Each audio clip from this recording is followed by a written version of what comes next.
Yung buhok ko guys, kala nyo ha, itim pa. Puti na to lahat guys. Tinina ko lang, tinina. O yan. Ito. O, lalabas na naman yan mga ilang araw.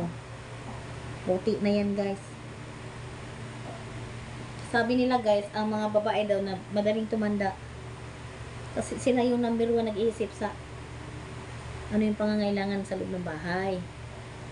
Kaya, tayo mga nanay guys, enjoy life lang. Kasi kung mag-stress tayo, baliw ang labas natin guys. Lalo na yung mga asawa natin, sila nagbibigay ng stress sa atin. Kaya enjoy lang guys. Kahit may problema, tatawanan. Kanta ni Freddy Aguilar. Ano? Tawanan mo ang iyong problema. Tawanan mo ang iyong problema. Guys, tawanan mo guys. Tatawa ka mag-isa guys, 'di ba? Mapatawa ka. Ganun lang 'yan guys. Thank you for watching guys. God bless.